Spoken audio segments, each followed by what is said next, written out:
everybody who's here. This is the first of our Fort Collins Issue Forum sessions. We're going to be doing this for 10 weeks on Wednesday nights.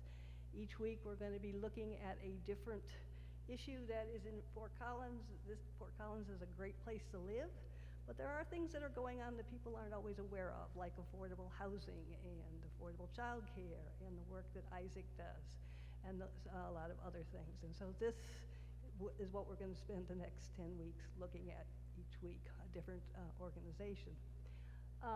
My name is Lynn Johnson, for those of you who don't know, and we are very excited tonight to have Isaac, who has, if I can remember the name, Interfaith, Solidarity and Accompaniment Coalition, and they deal with migrant issues in northern Fort Collins, in northern Colorado and Fort Collins. Now, one bit of housekeeping for those of you who are watching at home. We have figured out how to do the chat feature.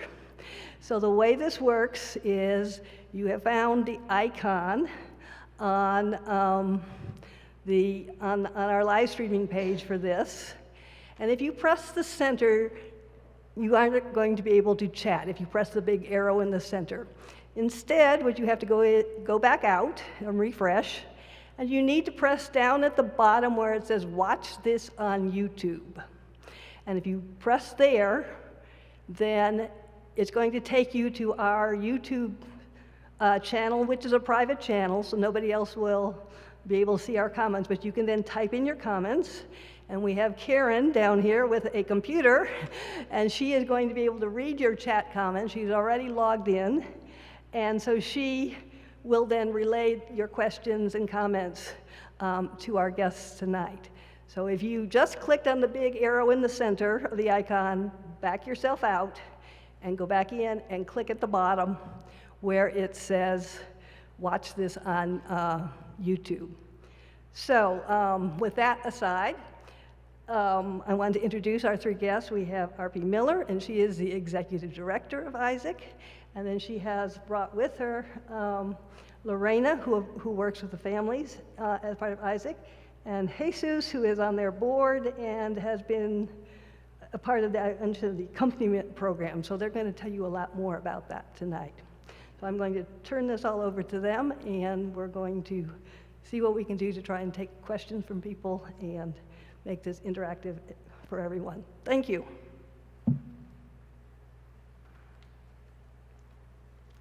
Thank you, Lynn, and good evening or good afternoon, depending on what culture you're from. In Spanish, if we said buenas noches right now, that would be really weird. It's buenas tardes. Thank you so much for the invitation, and we're so excited to be in this space with you and to get to share this time with you. I know this is a big, large, beautiful sanctuary, but we really do hope we can have sort of an intimate conversation tonight and really make it a dialogue. So hopefully we won't talk too much so we can take your questions also. So as Lynn said, I'm R.P. Miller, and I'm really joined by some of my favorite people on our Isaac team. So we have Pastor Steve Gehring here in the audience also. He's been a founding board member. He's a retired Mennonite minister and really part of the vision of this organization. And then really these two are they're at the heart of our programming and our accompaniment work. I know some of you have been to Isaac events. You may have heard of things we're doing in the community. I know some of you have given support to the projects. And I also know that Steve and my other colleague Natalie gave a presentation. So rather than giving too much detail about Isaac, we want to get into the heart of what our accompaniment work is and then invite you to be part of that work. I always tell this story. If you've heard me tell it before, I apologize, that when I was young in my church, Archbishop Desmond Tutu came to speak in our church from South Africa. And I don't remember anything he said in his sermon at all. I just remember this one moment. So I don't remember what he was calling us to. I just remember how he was inviting us. And if you know him, he's about this big in stature, but this big in personality. And so I remember he was in the pulpit, and he just, in this moment, he just threw both of his arms out, and he said, "I need you." And he was speaking as if he were speaking to what God was saying to us. I need you. I need you to meet me halfway. I need you to be my hands and my feet in the world. And so that's been at the heart of what we do in Isaac. We were called to form and come together as a group of people in 2017 when our immigrant and refugee populations, asylum seekers, felt really deeply under attack. There was a lot of fear actually to come out into the public, fear for their safety. And so we weren't sure what our role was, but we were called together as people of faith to come together and be a faith voice around immigration issues. And we had a little bit of that feeling of, if not us, who? If not now, when? And also a little bit of feeling of, what are we doing? What are we being called to do? Not now, God, I'm really stressed out. Or, me? Are you sure it was me? And so we had a number of faith communities come together for a gathering, and then some of us stepped forward to form the steering committee. That happened in a big meeting that happened in Foothills Unitarian Church. And Isaac has been in an ongoing, daily, hourly, weekly, monthly kind of process of discerning what are we being called to do, always stopping to pause and say, what are we being called to do? So now Isaac's a coalition of faith communities. We have 10 faith communities that are members, and many faith communities that are not members but have come to our events and supported our work. A lot of the members are churches that you know well: First United Methodist, Trinity Lutheran, Our Savior's Lutheran. We have smaller churches like Sojourn Mennonite, and many more. And we partner directly with community organizations. So many of our immigrant-led, immigrant-serving organizations like La Familia, the Family Center, and Fuerza Latina. And we've been in that beautiful middle space, right? That middle, not just a faith coalition, not a community organization, in that middle space of the two things together, which can be a little messy, but how do we bring faith and community work together? And I always think it's that middle space where God does God's beautiful thing, right? The magic happens. And so we've just run on faith in a lot of what we've done. We say, one of our mantras is that we say, whoever you are and wherever you are in your journey to understand immigration, you're welcome. Some people are a beginner in understanding what this looks like, what our immigrant community members are experiencing. Some people have been doing this work for a really long time. So our mission is, as interfaith people of conscience, we draw on the teachings of our faiths to work in solidarity for human dignity and immigration justice, co-creating communities of welcome, healing, recognition, and accompaniment. I'm an obsessive note taker, so don't mind my papers. As we've grown, we've identified 4 areas that we work in: advocacy, education. The education piece is less for the immigrant community and more for our communities, our faith communities, trying to understand, what are the root causes of immigration? What does the immigration system look like? What are the barriers to access to resources in our community? We also work in faith outreach and accompaniment, and that's what we're going to talk about today. But that piece of our mission where we say that we work in solidarity for human dignity, those 2 pieces are super critical to us. In what we do, we ask ourselves, whether it's taking on a new project or funding, are we upholding human dignity through this project? And then we ask ourselves, are we doing this in solidarity with the communities that need this assistance? So it gets very easy, I think, in faith communities. I'm guilty of this, to want to be in a savior role and save the communities. And it's very seductive, I think. And so we have to check ourselves and say, are we doing this in solidarity with our immigration organizations, in solidarity with our community, to see if we're kind of co-creating the right kinds of solutions, so we don't start to go down the road of creating a solution that isn't what people want, and it's not what they need, and sometimes it does harm, right? So we have a kind of model that works at 2 levels. We do a lot across the coalition, big kind of education events or projects. And so Lorena and Jesus are going to talk about one of those big projects that we do. And then we also give support to individual faith communities that are saying, I think we're being called to do something around immigration or working with immigrants, refugees, asylum seekers, migrant youth. we're not sure what it is, and so we give support and kind of accompaniment and sometimes some equipping to faith communities. And it leads the work to be really dynamic. So I just have to say, First Presbyterian, we see you. We see the work that you are doing. I mean, every time we hear about a class being offered by La Familia, Matthew's House, La Cocina, it's always at First Pres. So we see how you're already doing that work so deeply. And we can now see that so many different churches in particular, Foothills Unitarian has a whole asylum sponsorship program. Trinity Lutheran, St. Paul, and Mary of Magdala, who all are in the same sanctuary, they've been doing a food program in the mobile home parks and housing clinics. Sojourn Mennonite hosts the Dreamer Fund, which you'll hear about a little bit later. And how I like to think about this and how we've talked about it also, even when we were doing something little in the community, is that with each faith community that is supporting in some way or has a program, it's like a little light in our community where immigrant residents in our community will say, oh, in this part of the city over here, there's a faith community that makes me feel supported and I feel safe here, I feel okay here. Oh, in this part of the city. And so you have kind of all of these different lights in the community. And I always go back to thinking about that when I think about the imagery about my grandfather who was a survivor of the Armenian genocide many years ago, over 100 years ago.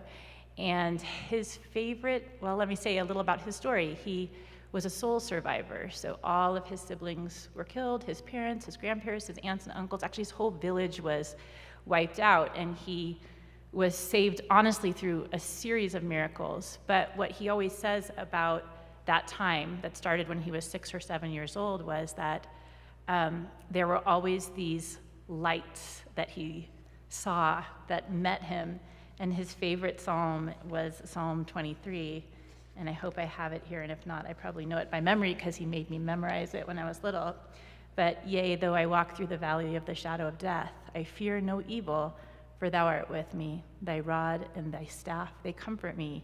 And he always would say to us, as he made that migration journey and eventually came to the US after living in many countries as a refugee, that it was all those people, organizations, the orphanage where he grew up, and programs that were like those lights on his journey. So I really see Isaac as trying to not do everything as Isaac, right? It's to just give a little fire to those lights all over the community, and then at some point it becomes one light, right? One light that's burning in our community, and it makes this a community where all people feel welcome and they feel safe and they feel like they're part of this community too. So I'm gonna stop talking, and what I will say just for a little orientation for Lorena and Jesus is that one of our major projects, and I think one of the ways that we've made God's love most tangible in the community over the last few years is through our Emergency Immigration Fund, and this we started in 2017, and I know many people in the community have supported this fund over the years, and many churches and faith communities. And we sat down, and Lorena was there on the first day, I remember. And we sat together around the table, we said, what does the community need? What does the immigrant community need in this moment? And one of the things we felt was that if you're going through a crisis and an emergency in particular, and there's no one and nothing to catch you as you're falling, that's just a terrible feeling. And so one of the things we take for granted if we're citizens or legal permanent residents is that there really is an immense safety net for us. We have assistance to government programs, funds, unemployment, we can take out loans, we have access to a lot of assets, and that's something that a lot of our community members don't have. And so when an emergency strikes, there's just nowhere to go. There's almost nowhere to go for some assistance, some cash funding, some help to pay the rent, right? And with not a lot of strings attached, not a lot of show me this, show me that. You know, when you're in a crisis, you can't even think at that level, right? You don't have executive function to think at that level. And so we created the emergency fund with 2 pieces to it, and Lorena's gonna talk about one, and Jesus is gonna talk about the other and maybe more. One is a family crisis fund, So to access this fund, you are experiencing a personal emergency, a community crisis, a global pandemic, something of that nature, and that you don't have access to, you're blocked from a lot of the other resources. And then Jesus will talk a bit about the legal funds that we offer. So I'm going to invite my colleague Lorena up to carry the torch.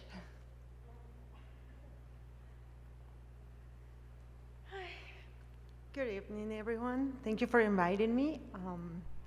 As Arpi said, I've been with Isaac since almost the beginning.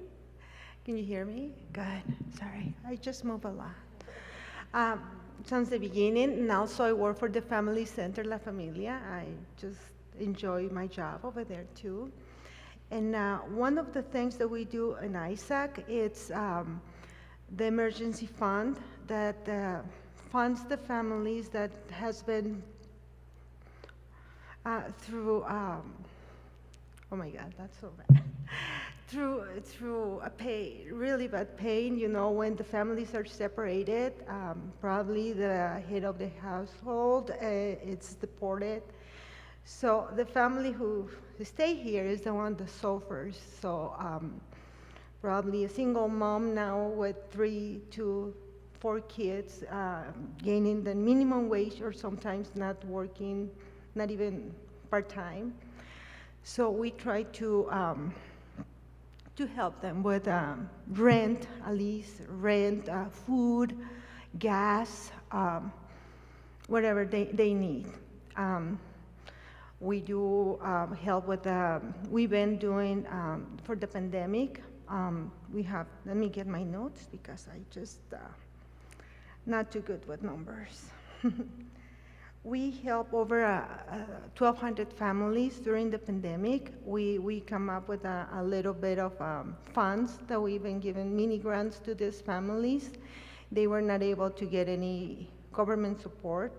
A lot of the families were out of work. They don't have any other support. So thanks God that we've been able to help them. My God, we did a lot. Oh my God, I'm sorry. Let me just get my little note in here. Oh my God, I got so many stories that I can talk about why we're doing this. I got a kid that he grew up in the country. He grew up in here. He came when he was 6 months old. So this is his home. He was in the school, everything was fine. He went to CSU, he graduated, he is an engineer. What's the problem? He has a DACA. So his DACA permit expired. It was taking so long, he lost his job because that little card that he didn't have, you know. And it's not just the card, it's how these kids are feeling. This is their home. So they didn't feel welcome here because those kind of things, you know, this is all what he knows. You know, I got families too that family is okay, they are hard workers, always working, and dad is deported, so now mom is single, and now she's here, suffering, no support, kids, you know, traumas that they haven't, waking up in the middle of the night. It's just a lot of trauma that this family's been going through. So we just, as NYSAC, we were thinking, how we can help, how can we support these families too? We know that is in detention center or probably back to their country, you know, but we want them to not be worried about probably the first month, 2 months, not be worried about food, rent, or nothing like that, you know. They have a lot of stress already, and we just want to just help them a little bit. So I think this is what we do, and that's why we love what we do. We just blessed to can help these people to be there for them. And we are called sometimes in the middle of the night, 2 in the morning, right, RP?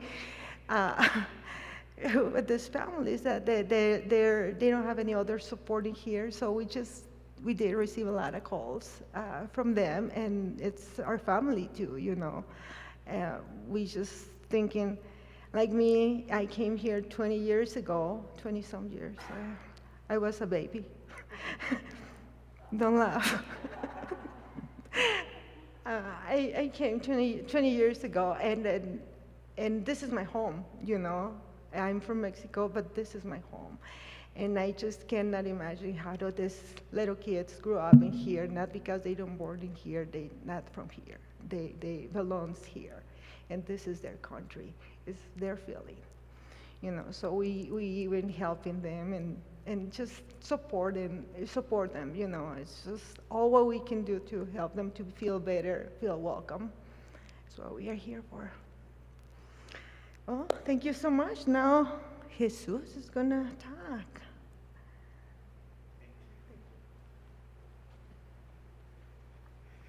Hi, everyone. Before I start, please check the clock, because I tend to talk a lot or not enough. So I'm gonna try to find a middle, a middle ground. But my name is Jesus Castro, and I've been part of the board of AIESEC, I think for almost 2 years. Started being part of the board during the pandemic, which is a really interesting time to do any type of advocacy work during when a pandemic's going on. And I'm going to talk a little about some of our legal funds that we have. I'm going to divide it in 3 different sections, which is going to be more in general our legal funds. Then we have the Edgar Chocoy Fund for unaccompanied minors, and then we have funds for people that qualify for DACA. So for our legal funds, it's if someone needs support to pay for, that we have people that are elderly, or they have going through a situation, they might be sick, or there's something happening in their household and they are in the process of getting their citizenship. So, we try to support with those fees. We try to support getting some fees for the lawyer, for the actual application, for to actually, for the fee of the citizenship test and everything. We also help a lot of families that are in the process of they're seeking refuge. So they're they're doing that process of getting a work permit to make sure that they can stay in the country and work legally, and eventually that provides a path to citizenship, which is really important. Some people say, you're here, you're in this country, you should, if you want to get your paperwork, you should be able to pay for it. But there's what a lot of people don't understand, it's that every single situation is different. You might see the outside of this person trying to get a path to citizenship, but you don't know what's happening in their lives. You don't know where they came from.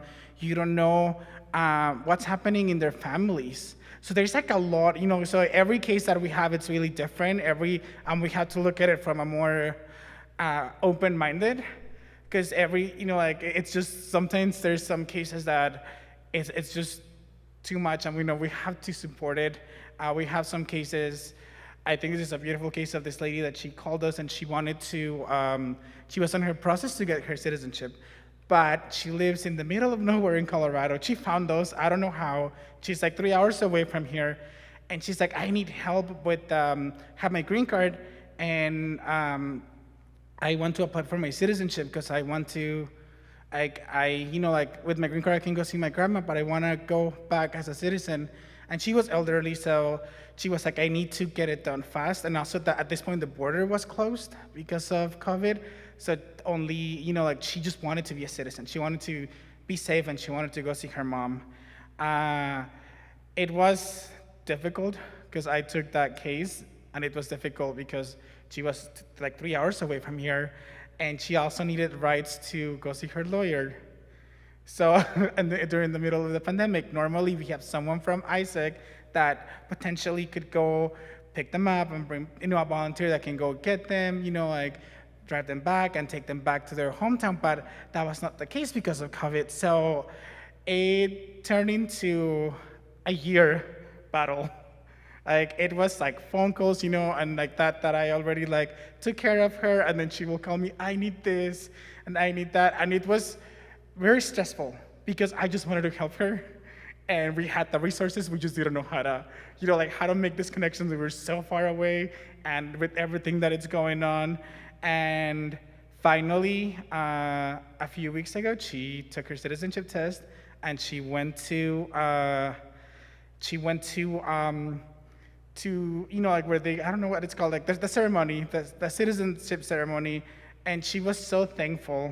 She was like so excited. And when we have cases like that, it's all the work that we did. It doesn't matter how hard it was. We supported someone, and that's what it's all about. Unfortunately, sometimes that doesn't happen. Sometimes we get bad news.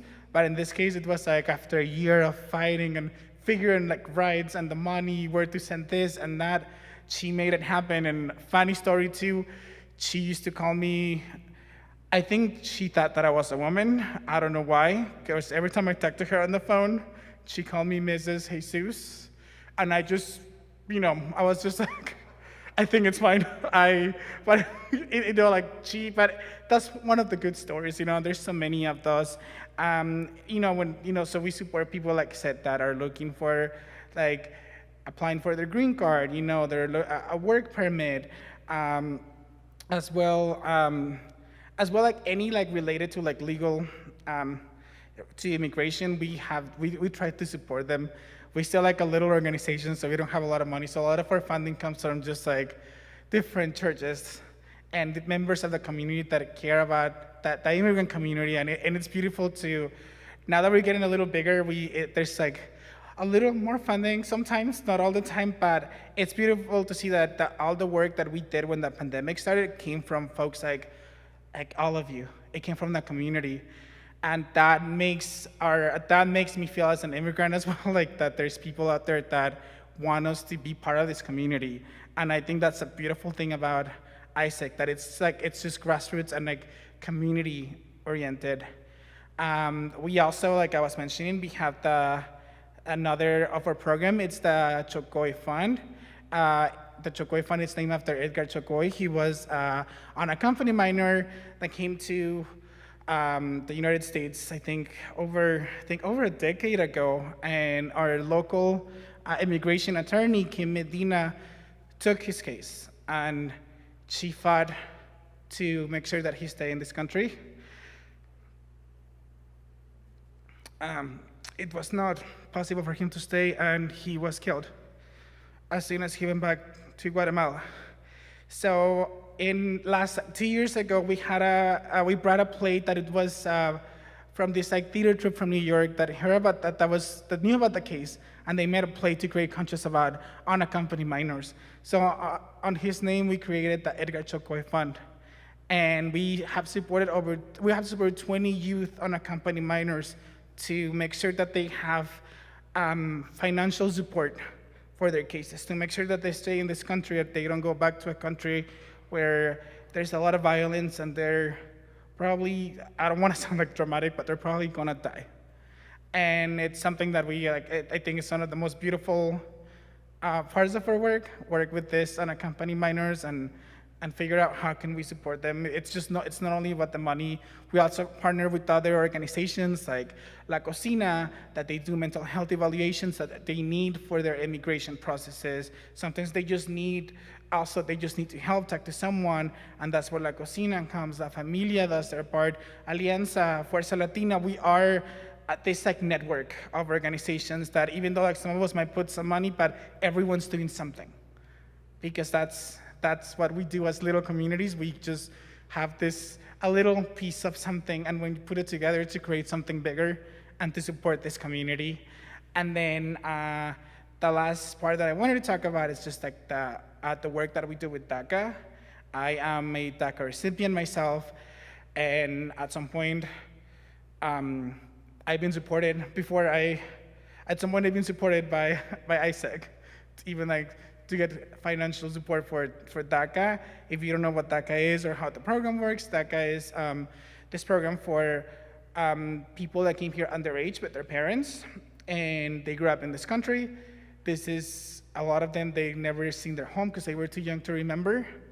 And when we were getting older, there was nothing going on for us. There was, like, we graduated college and there was like nothing. So back in 2012, there was, multiple times, even before 2012, like, I'm pretty sure you guys know the DREAM Act, that we're still waiting. It's been almost 20 years. In 2012, after like all these like protests and hunger strikes around the country from people like myself, like known as Dreamers, we pushed the Obama administration to do something, and that's where DACA came from. It was meant to be something temporary that it's been like 10 years, and it's still, it's been like a battle, because a lot of people question the legability of it, even though like deferred action has existed before. And we support a lot of these people like myself with like financial support. There's a lot of people that before, it's like the history of that gets complicated. Like people come into office, they want to take it away, they put it back, then it's a no, someone sues. It's just getting old, and it gets like a little tricky. But we try to support people with their if they have applied before and they already have DACA, so we try to support them with their renewal fee, which is $495, which it might not look like a lot of money, but it's like money that you drop, like pretty much that permit lasts for 2 years, but you had to apply 6 months before it expires. So you're applying for for this like work permit. You're paying to work pretty much every year and 6 months, and sometimes you get it right away.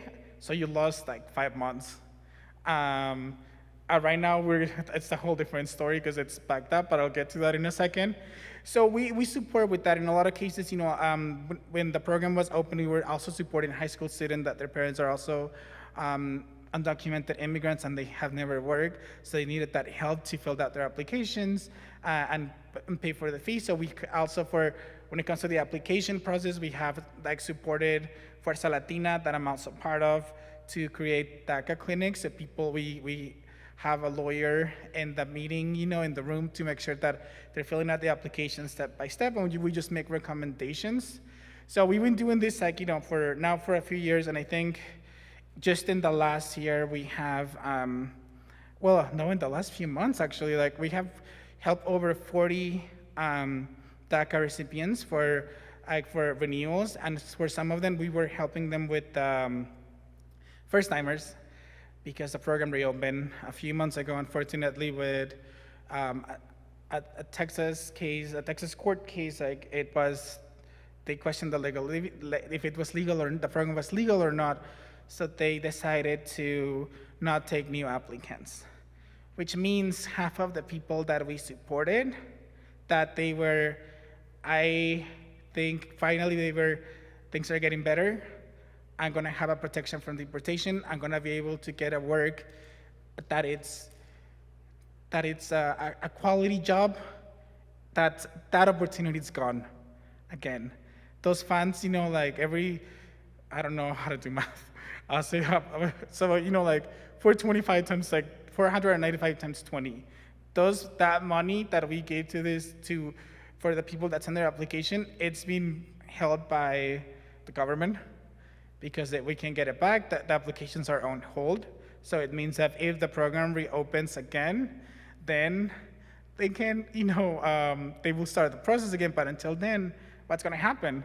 We have so many wonderful people in the school, in the Poudre School District, that have a lot of potential. And when I see them, I see myself. What I wanted to do, it was not, I'm actually very happy. I wanted to do like filmmaking. It didn't happen, and I'm really happy working in the job that I do. But it didn't happen because one, it's really hard to get into that business. But also, I didn't have the resources. I couldn't go to school because I couldn't get FAFSA. I couldn't get some scholarships. And this we're talking about over 10 years ago. Back in 2009, when things were a little more different, when things were not as immigrant friendly, even though they haven't been, but I think there's more support, more awareness now. And I can tell you a specific, one of our brilliant community members. He's a high school student. He has this beautiful singing voice. He's such a good singer. He wants to be a singer. He wants to go to medical school, and he has he just want to do it all. And he applied for DACA. Unfortunately, his process was on hold because of this court decision. But that means that he was working on his choir, and his choir was gonna go to England to next year to do a training and to sing in front of Queen Elizabeth. He can't go. He can't go for a little piece of paper. And with DACA, it doesn't give us a legal status, but it gives us, you can apply for something that is called advanced parole, that if you request advanced parole, that means you can leave the country legally and you might be able to come back. There's a lot of that. I can talk about that for a while, and explain it a little more, but we don't have a lot of time. But because of this DACA, the DACA process is stopping, he can't get advanced parole and he can't go to England. It's so hard for me to, I guess a 16-year-old boy, that for something that it's not up to him, it's up to adults, and something that he didn't do anything wrong, he can't go and do and follow his dreams. That's really hard for me, and I don't know, I feel like an elder DACA, because I'm 30, but I seen a lot of things, have experienced a lot, and I was there from when there was no help from us to now there's more opportunities, but it's not enough. And I take a lot of pride in this job, because not only at some point I was supported by the work of Isaac, I also gain a voice, and I work with amazing colleagues that respect me and value my opinion, and we're working for the same community, we're working for the same goals, and it's truly a joy. And I just want to end with that. Thank you so much for listening to us, and if you have any questions, please let us know.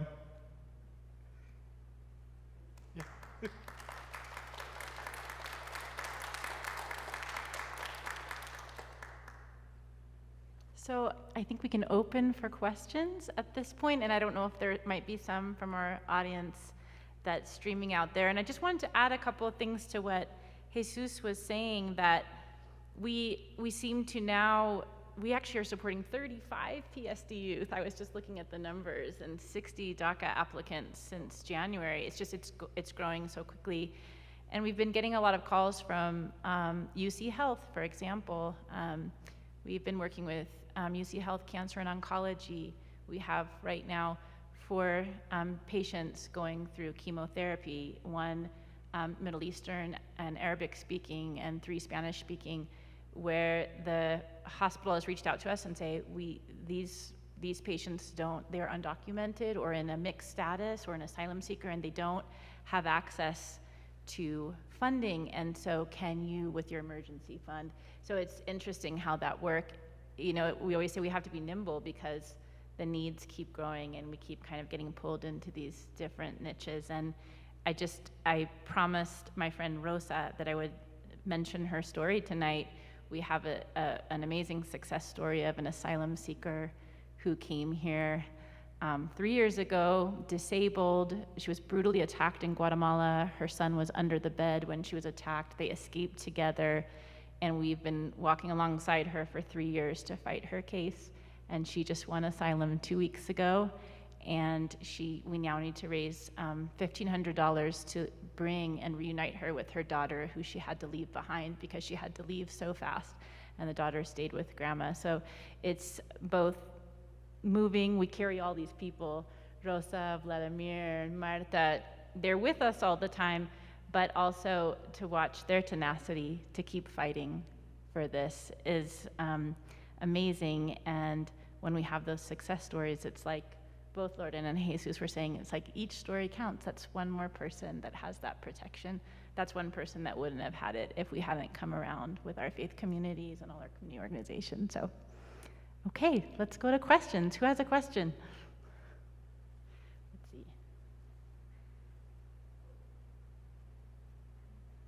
I don't know. Yeah, it's on.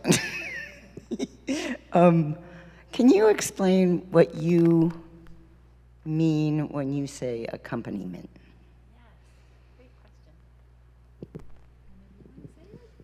Well, I think you can say it better, but there's, like when we are working with people that are seeking help, we not only help them financially, but we are working with them to get more than that. If they need a ride to go to have a doctor's appointment, sometimes we help them make the doctor's appointment, take them to a doctor's appointment. Sometimes they need help in the getting, like they don't know how the school district works, so we support them. We walk with them pretty much. We walk with them to sort of like guide them and work with them so they can figure out how to move around. But it's just as important. A lot of people we get some people that, especially from Central America, that Spanish is not their first language, that they speak a dialect, so it becomes a little more tricky. It's like, how do we help them? So like some people need not only that financial support, it's like, here's this money, or like, call this number. We actually need to work with them and guide them and support them in their process until they get there.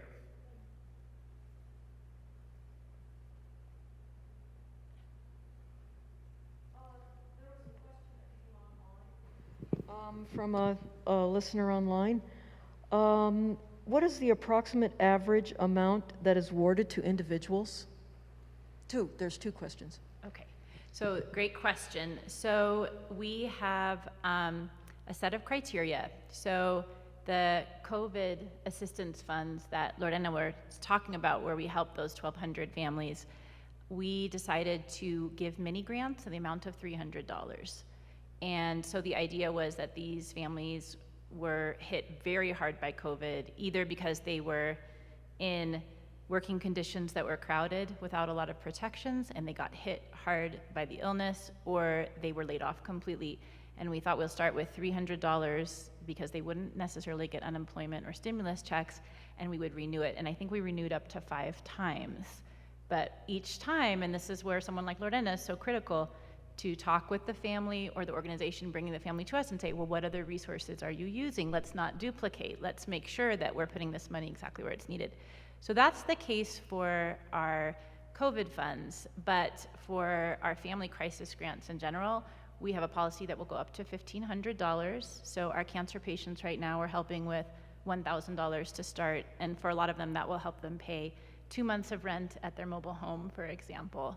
And on the legal fees, it's a spectrum again, but they will be anything from paying for a $100 consult fee for an immigration lawyer, for an unaccompanied youth, or maybe, let's say, a woman experiencing domestic violence, and she needs to go see what her legal options are, and she may not be able to get cash to do that, and she needs to do it in a safe way. We'll pay that $100, all the way up to $495 for those DACA renewals, $410 for work authorization renewals, all the way up to $1,500, and we have voted on cases where we actually took it all the way up to about $3,000. And right now, these $1,500 for family reunification, we actually have 4 children we're trying to reunite with mothers who want asylum here, and so that's the legal cost of the reunification. The next question I have is, what is the approximate average, sorry. In what way can we be the most helpful to ISAAC? So many things. Where do we start? So many things. So again, this is where, please weigh in, you too, if you have more to say, and you, Steve. There are so many different types of work we need to do. So there's this direct assistance, right? This cash assistance. So that's one way that people can contribute. And at every level that people contribute, we can put that to work in a really meaningful way. But there are a whole series of other things. So for example, if First Presbyterian is thinking, We host Matthew's House here. We have all these different programs that meet here. Is there something that's calling us that particularly we'd like to build, right? That's a way that people can bring their skills. There's so many resources in a faith community in terms of the human capital, right, and the social capital. So we invite people to think creatively with us and think creatively with our community organizations to see if there's something that can be built up. For example, something around tenant rights and workers' rights we don't have in Fort Collins. So we're actually looking for faith communities to say, you know, we might host a once-a-month clinic at our church and on a Sunday afternoon, and we'll bring in the right lawyers and the right resources. Joining into the coalition education and equipping events is just one way to get involved that doesn't cost any money, but it's one way to start to equip ourselves. We're all having beginner's mind. We're all learning all the time. We're all starting again. Every day we begin again. I always say that to myself. Every day we begin again, and there's always something to learn. So it's another way to tap into the work. And for example, we've just been asked by Poudre School District, something we do every year is there's a lot of newcomer migrant youth. So 32 students at Poudre High School right now that have just arrived in the last year. They're mostly asylum seekers. Actually, most have arrived in the last 2 months. And they need winter coats. And they have no idea what a Colorado winter is like. And we like to provide them with that dignity of a new coat, a new hat, new gloves, and a hygiene bag that has shampoo and all those items that cost a lot of money that youth, many of them come with just literally the clothes on their back. And so that's a drive we'll be doing the next month. And that's an awesome way that people can get their feet wet and buy a coat. We'll have the sizes and drop it off. We'll have one church that will be the place that coats can be dropped. And then we'll take that into kind of a little event that we'll do in Poudre School District. And then we'll do it at Poudre School High School, and we'll do it again at Fort Collins High School.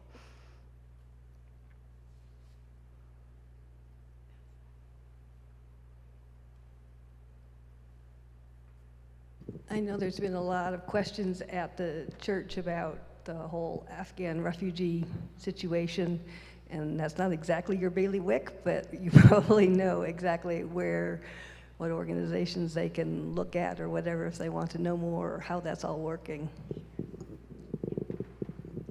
So good question, and we are not working directly with refugees. So for those of you that, I don't know if these mics are gonna battle with each other. We are not a refugee resettlement site primarily for one reason, because of the cost of living in Fort Collins. So we've talked with Lutheran Family Services and International Rescue Committee, and they said until there's more affordable housing in Fort Collins, we can't be a resettlement site. And that's really heartbreaking, because we would be an amazing resettlement site because we have so many people that would love to accompany refugees. And I know some have hosted refugees and international students in their home who've gone on to be asylum seekers. So at this point, we've talked to the partner agencies, and the two leads really are Lutheran Family Services and the IRC, International Rescue Committee. And I reached out to both of them and said, how can we help from here? And they've said, please don't come and dump like clothing and kitchen goods on our front door, because that creates a lot of work for us. But there are items we need, and we really need them quite desperately. So if you go to the site, and Lynn, I can send you this later so you could share it with people. They have really specific lists of the types of assistance that they're looking for. And then also our local immigration lawyer shared a site with us where we can actually share miles. Maybe some of us are not traveling during the pandemic because it doesn't feel safe, and we have a lot of miles accruing or that may expire, and we can share those miles, and those can be used for families that are fleeing a situation like Afghanistan.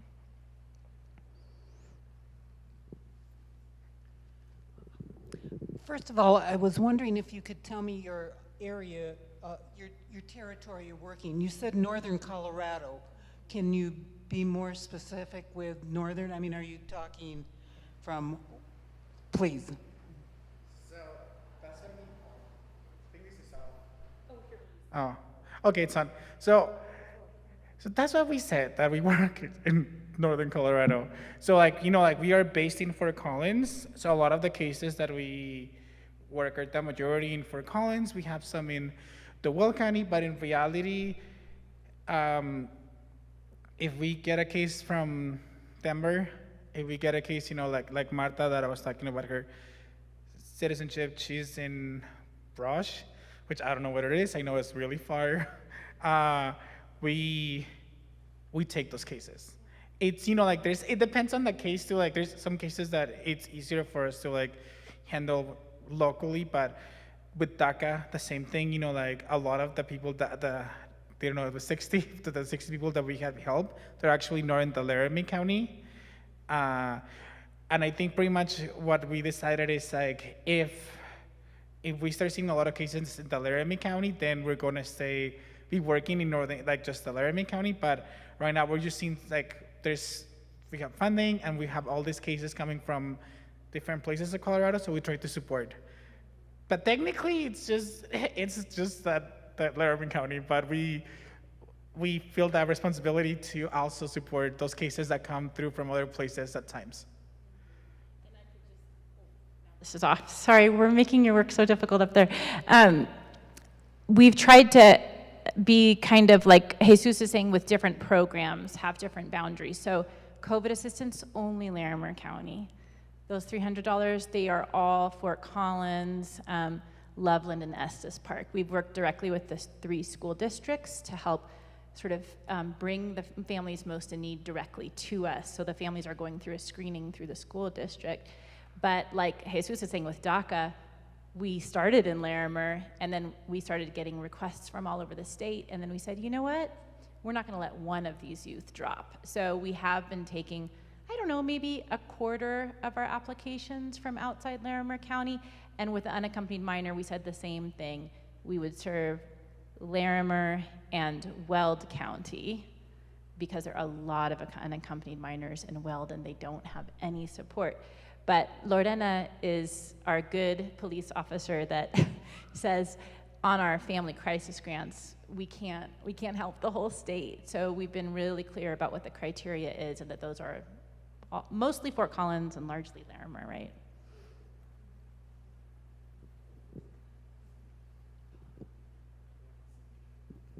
So through your years of service, where have you seen the greatest need grow?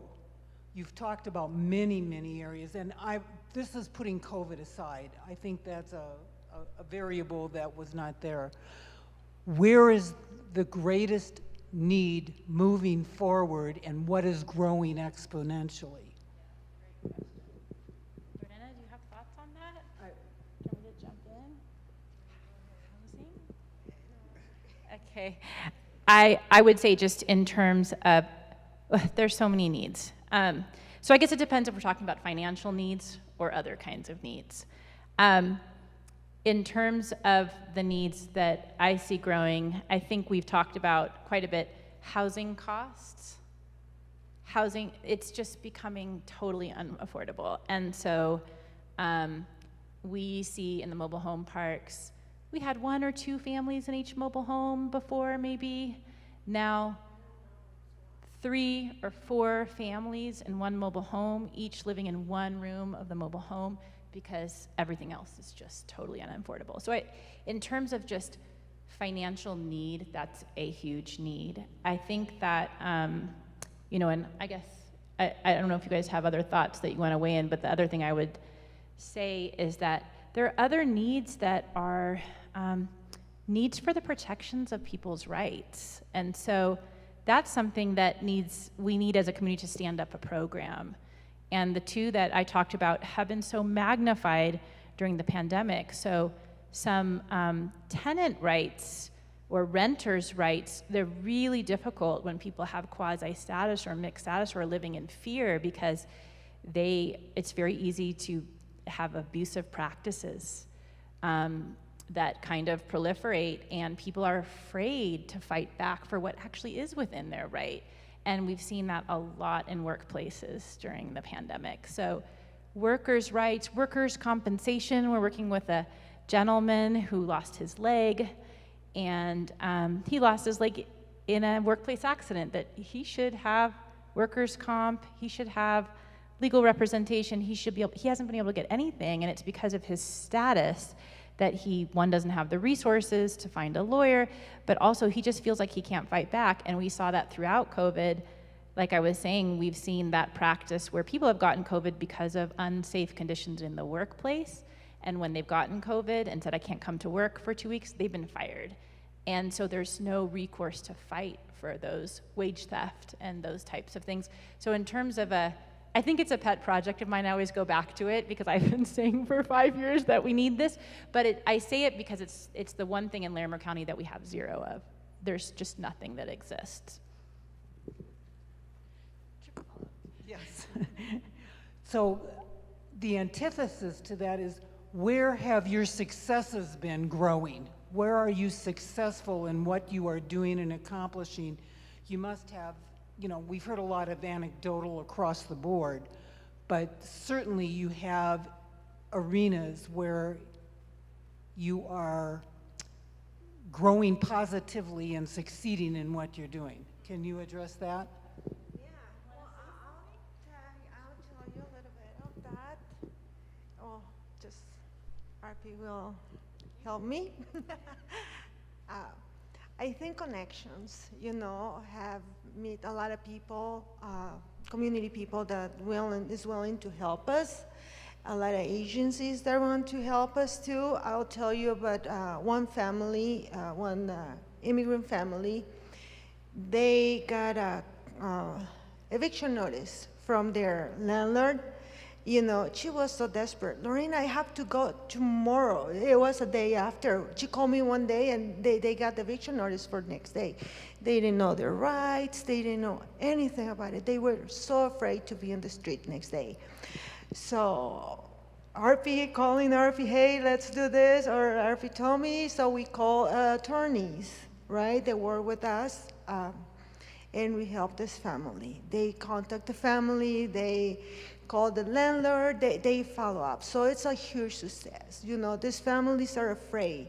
They are afraid to say something, If the landlord come to my house and say, hey, you need to take your dog out of here because I didn't like the dog, they will do that. They're not gonna fight. They're not gonna say anything because they don't want to be in the street. They don't know how to do that. So successfuls, I think that's a very good one to be able to get support from another agencies, from another people. I think that's a huge one. You think you have another? Yeah, I think what Lorena is saying is, whoa, really important. Wow. That part of the work of saying, okay, where can our funds make the biggest difference and what else is out there we've built this immense network that reaches throughout Colorado. I can call down into Colorado Springs with churches doing similar work and say, hey, we just got a call from a gentleman who lives in the Springs, can you help take on this case? And we'll be able to maybe help with some of our learnings. And so we talk about, there's big advocacy, how do we change policies so we reduce barriers and that kind of thing. And then there's mid-level advocacy, and it's like what Lorena is saying, that we can go to a fellow agency, even agencies we work closely with, like Neighbor to Neighbor, and say, you know what, this barrier, this is making it impossible for people to get the assistance, even though the assistance is there. Could you just change the way the form is, or maybe we can just take away this requirement? And so we've done a lot of work like that, and now it feels like when we go to an agency, there's kind of a willingness to say, okay, we'll come together and we'll do it. And I think one of our models was there's a lot of, it's normal. There's a lot of territorial competition between organizations in communities. And we do this, you do that. So Isaac from the beginning said, we'll work with everybody. So when we decided to give the $300 grants, we'll work with all 3 school districts, and we have about 12, now 15 community partners that can all access those funds for the families they work with. There's something about that collaborative spirit that allows us to come together and start to have collaborative solutions. You're seeing that? Well, this is what we're seeing. So we just did, for example, a training on the child tax credit. How do people get it? If they don't have a social security, but they file taxes with an ITIN number, how do they get it? So we got the entire 25 school liaisons, and then later I guess it was 5 or 6 agencies to meet with the Colorado Fiscal Institute and do a training. So I think on some level, we can help one family at a time, and it does mean something. And I do think we kept families afloat during the last 18 months, a lot of them that were just on the brink. But I do think that that sort of community transformation is where a lot of the impact is.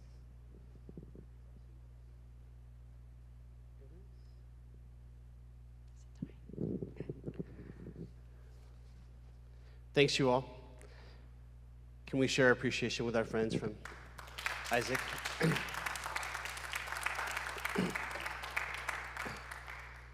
I'll confess, when I walked in tonight, I came a couple minutes late from another meeting, and I was a little embarrassed when I first walked in because we had accidentally left up this painting, which was here from a Sunday morning Sunday school class that's studying the story of the prodigal son, and particularly a book written about the prodigal son by theologian Henri Nouwen.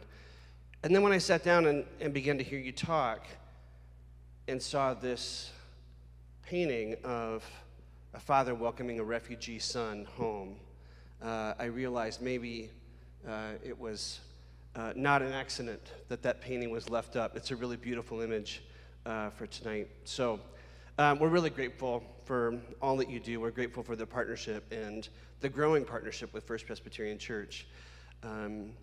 Last week, our mission and outreach team met, and as part of their work, made a recommendation to make a $3,000 contribution to Isaac and to the emergency fund, recognizing the incredible need and how effectively you're meeting that need these days. So we're so grateful. For those of you that are here tonight, both in person and our friends joining us online, a reminder that next Wednesday night at 6 o'clock, we'll be right back here again. Next Wednesday night, Christina Taylor, who is the Chief Executive Officer of the Early Childhood Council of Larimer County, will be here. Those of you that have been in community-wide conversations the last few years know that one of the primary needs, critical, urgent needs that is raised again and again and again is affordable childcare. That certainly applies in the communities that Isaac works in, and it applies across the board in so many different households and families where affordable childcare is a really critical need and a huge impediment to being able to work, being able to provide for families. And so Christina really has a spectacular 30,000-foot view of that issue from her perspective, and will offer some real insights for us about the scope of the problem and ways that we can be engaged. So it'll be exciting to be back here again next Wednesday night. But for now, let's close in prayer. Good and gracious God, how grateful we are for these partners in ministry, partners at Isaac who have come halfway to join you, to be your hands and feet, to truly be a light and to help kindle other lights in this city, lights that show the way to a home, to a place of safety and welcome, of belonging and of accompaniment. So we pray that you would continue to bless their ministry and bless our partnership in their ministry in the days and weeks and years to come. And for all this, we give you thanks and pray.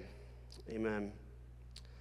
And I imagine that you're able to stay for a few more minutes if people have specific questions. Yeah, so please feel free to stay and check in with our guests, and we'll see you next week. Thanks, Lynn, for putting this together, and thanks, Michael, for having our AV teed up. Good night.